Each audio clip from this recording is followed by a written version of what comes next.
This is Real Estate Rookie episode number 90.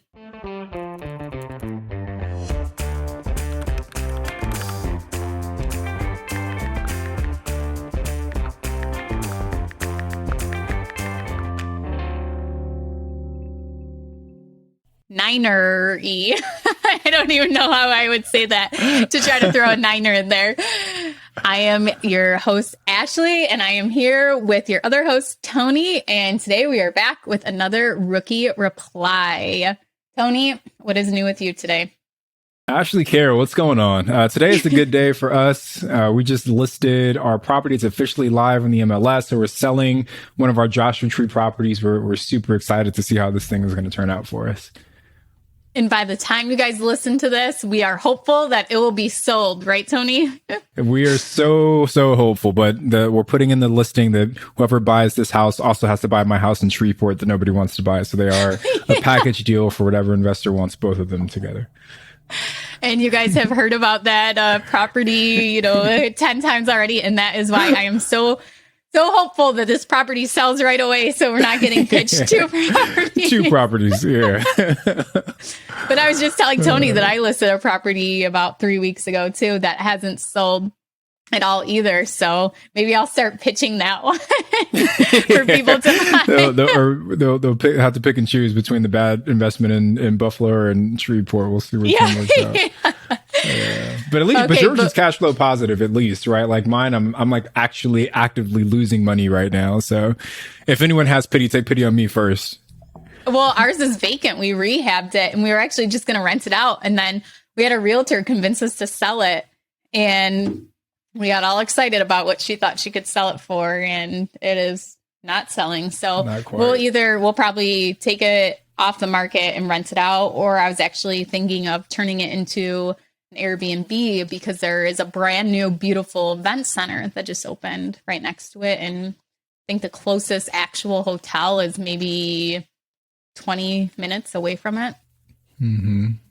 So I can't wait to have Tony help me do this, set up the short-term rental. But that's a big opportunity, right? Like if you find a property in a market that's underserved, you can go in there and kind of be the big player, right? If you're the only one in there. So I would be more than happy to help you. I'll just charge you an implementation fee and setup fee of Here's my credit card. Yeah. All right. Okay. Well, let's get into today's question. We got a good one today from the Rookie group. For those of you that are listening, if you have not joined the Real Estate Rookie Facebook group, you are absolutely 100% missing out. This is one of the most active Facebook groups I've ever been in. Like I said, every time I try and go in there and answer a question, there's already 10, 20, 30 answers on there that are all really great answers. So look at the Real Estate Rookie Facebook group and get active if you haven't already. But today's question comes from Joey Tate. And Joey's question is, I was driving in a new part of town and came across a house that had a yard that hasn't been maintained in months, and the house looks unkept. Any suggestions on how I should go about finding the owner and asking if they would be interested in selling? Thanks in advance. So Ash, what do you got for our guy Joey here? This is a really good question for us because I feel like we both go and look at properties and immediately try to figure out, okay, how do we buy this?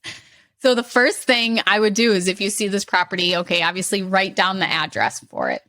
Then there is GIS mapping software. So just Google your county GIS mapping and it should come right up. So this is a parcel mapping software where you can type in the address and it will give you information such as what the county taxes are, who the property owner is, and a mailing address for them, and also kind of give you an estimate of the lot lines of how big the property actually is, how many acres. So I would start there looking at that. And then you can also see an owner's history. Maybe they've owned it for a really long time, or maybe they just bought it within the past year. You can view that too. And I know Tony will want to talk about this too, but there's also Propstream, that software that we both love. And I use it daily now. I love it. So you can try Propstream. What is it, Tony? A 7-day trial? I can get a 7-day free trial. Mm-hmm. We need to get them to sponsor us. Sponsor.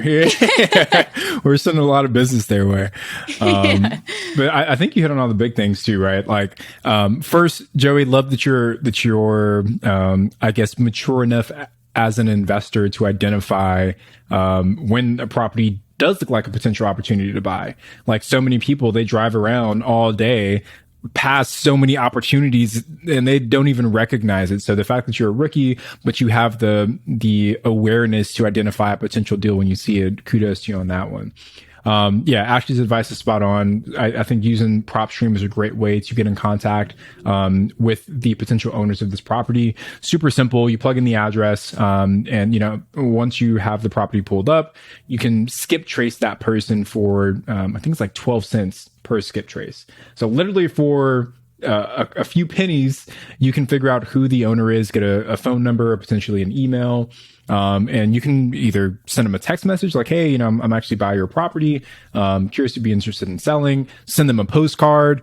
I've heard other real estate investors that as they're driving around, they'll take a picture of themselves in front of the property and they'll mail that as a postcard, to the owner. So I was actually just in Joshua Tree last Friday, and as my partner and I were leaving one of the houses we just got under contract, very similar situation to Joey. I saw a house that was super overgrown, like yard. It looked kind of like they had started construction, but they didn't finish it. So I hopped out, took a picture in front of it, and I'm going to send them a postcard saying like, hey, I was at your house. I'd love to buy it. So I think Joey, just being courageous enough to reach out is the biggest part.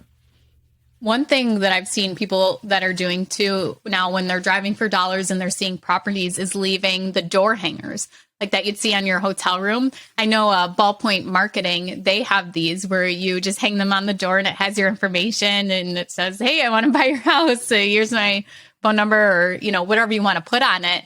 So I've seen that as a way too. So maybe you're not actually door knocking and disturbing the person, but you can just hang it on there so that they see it.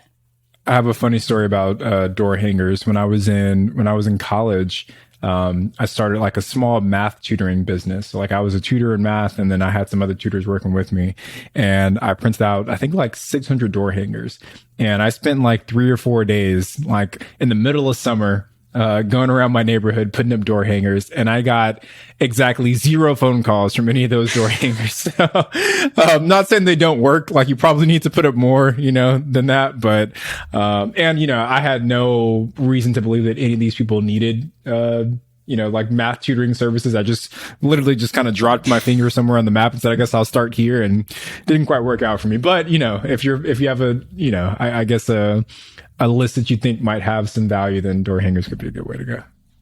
I had no idea you were a math nerd. Yeah.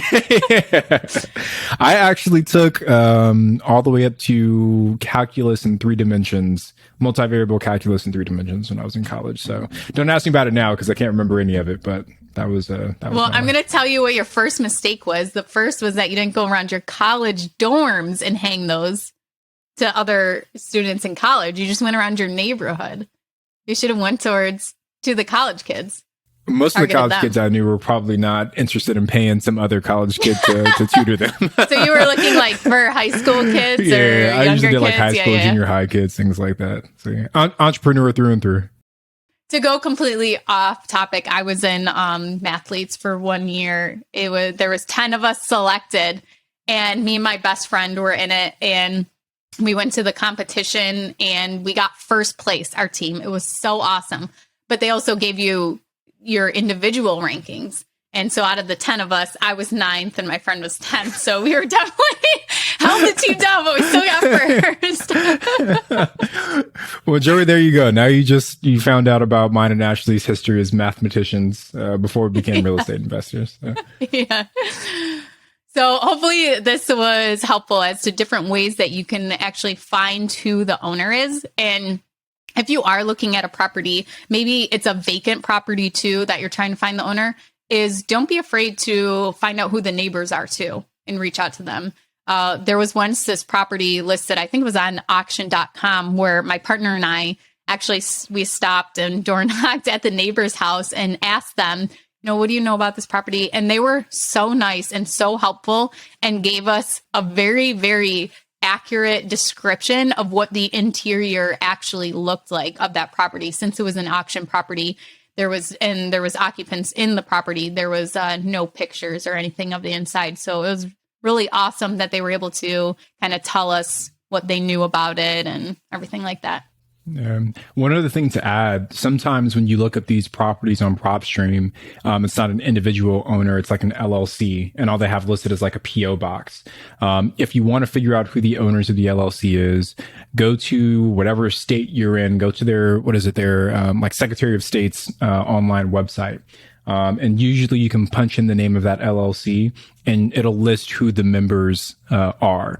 Sometimes it might have a phone number. Sometimes it'll at least have like a mailing address so you can send them a postcard that way. So if you see, like a PO box, don't get discouraged. Or if there's no information there, you can go that way to get the LLC information. Yeah. And even if it is a PO box, you can still send a letter there. But a lot of times just whatever the initial information you find, whether an LLC or a PO box or someone's name, just doing a Google search on that too will come up with some kind of, crumbs that can lead you to more information on that person too. Yeah. Cool. Okay. Yeah. I think we're good on that one. Yeah.